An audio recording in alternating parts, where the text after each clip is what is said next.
কারি পাত্তা, নেনা পাত্তা, পুদিনা পাত্তা, 3টা মুরগি ভালো করে কাইটা পরিষ্কার করে দিয়ে দিছি, ধুয়ে দিছি। তারপর পেঁয়াজ, মরিচ আর টমেটো আলাদা করে রেখে দিছি।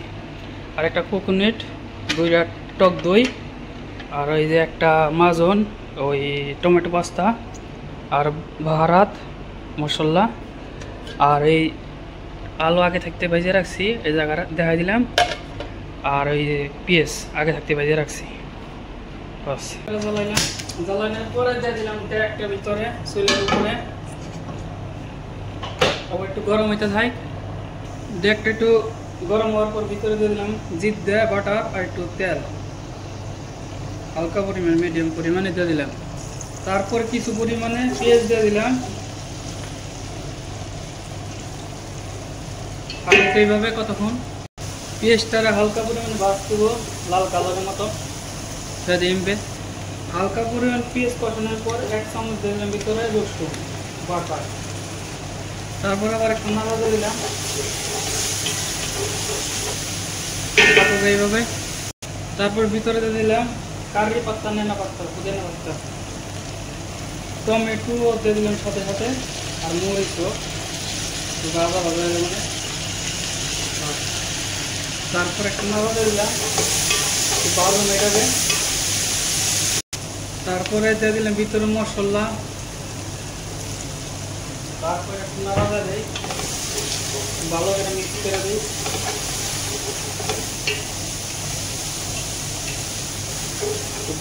মশলাটা একটু ভালো হবে অনেক দিকে পরে ভালো হবে।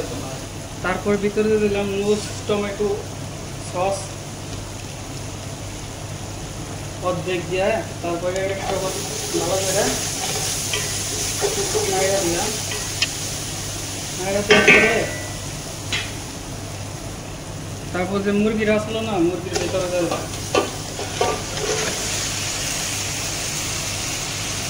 দেওয়ার পরে নাড়া দেবো।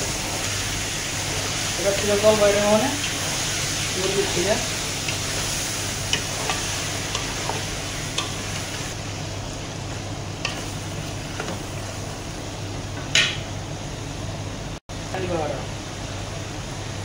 তারপরে আবার একটু মিক্স করে দেই বাহারাতটা, মশলাটা।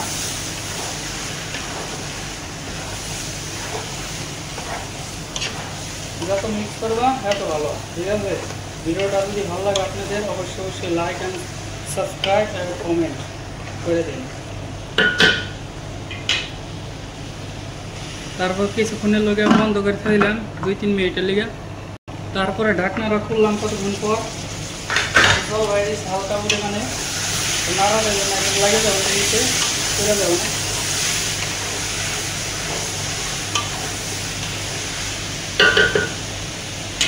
তারপর ভিতরে 2টা টক দই দিলাম, 2 পিস, আর একটা কোকোনাট দিয়ে দিলাম ভিতরে, পানি দিয়ে দিলাম না লেগে যায় এর লিগে তাড়াতাড়ি করে দিয়ে দিলাম। আর কিছু পরিমাণে ভাজা পেঁয়াজ দিয়ে দিলাম, টেস্ট আসবে একটু বেশি। আর একটু লবণ দিয়ে দিলাম আইডিয়া করে মিডিয়াম। তারপর একটু নাড়া দিয়ে দিলাম। এটা লো হিটে মিডিয়াম হিটে 40 মিনিট পাঠাম। আর চাল ভিজে রাখছে আগে থাকতে। এটা লো হিটে মিডিয়াম হিটে 40 মিনিট রাখো। তারপরে কিছুক্ষণ পর 1 গ্লাস জল দিয়ে দিলাম একটু এইভাবে। তারপরে একটু খুইলে দেখা যায় বলক করবার নিচে হালকা পরিমাণে বলক আইতেছে, আর একটু আহুক। তারপর একটু খুলে দেখলাম, একটু সাইডে রেখে দিয়েছি, এটা ওইতে থাকুক আর কিছুক্ষণ। আবার এই চাইল ভিজে রাখছি আর জল বয়ে রাখছি ডেকের ভিতরে। তারপর চুলের উপরে ডেকটা বহাই দিলাম, জলটা গরম হইতে থাকুক। তারপর ডেকের ভিতরে লবণ দিয়ে দিলাম আইডিয়া করে, কিছু আস্তা বাহারাত দিলাম, পরিমাণ মতো লবণ তেল দিয়ে দিলাম। তারপর গরম হইতে থাক জলটা। 1 ঘন্টা আগে চাল ভিজে রাখছিলাম, চালটা ঢালে দিলাম ভিতরে গরম জলের ভিতরে।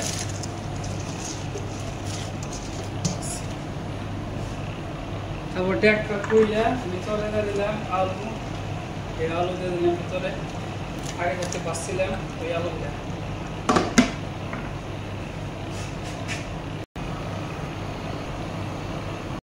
জল ফুট বানাইছে, করতে থাকো একটু, অর্ধেকের মতন, অর্ধেকের বেশি পাকাম। তারপর একটা নাড়া দিয়ে দেয়, সাইডে নাইলে পরে এক সাইডে,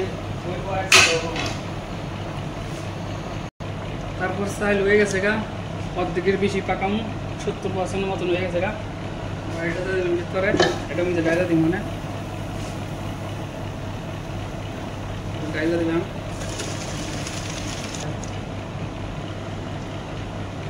বাস হয়ে গেছে। তারপর হরে হালাই, তারপর এটা বেশি দিলাম আমি।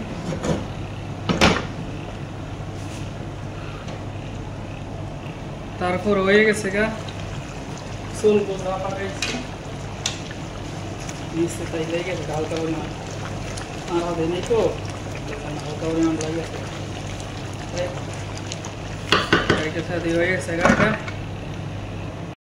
তারপর হরে হালাই, তারপর একটা পোহাই দিলাম, তারপর 3 পিস বাটা দিয়ে দিলাম, তারপরে চাল দিয়ে দিলাম ডাইল অর্ধেক,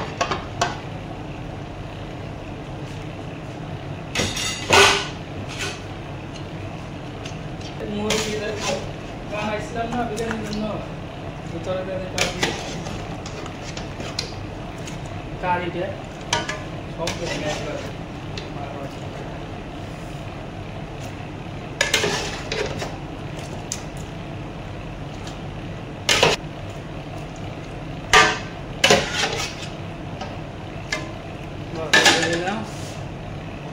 তারপর নেনা পাতা দিলাম উপরে, আর এই যে হাঁসু বানাইছিলাম না পেঁয়াজ, তারপর হাঁসু দিয়ে দিলাম ভিতরে। রং নাই তো আজকে, রং শেষ হয়ে যায়। তারপর ভিতরে বাকি চাল দিয়ে দিলাম,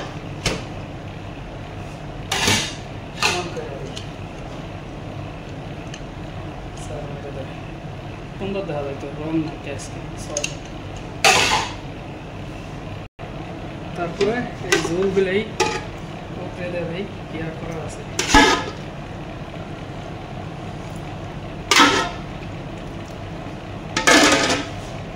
তারপরে উপরে দিয়ে দিলাম হাঁসু আবার, তারপর একটু ঘিতে দিলাম বাসনার লিগে, তারপর বন্ধ করে ফেলি। ইনশাআল্লাহ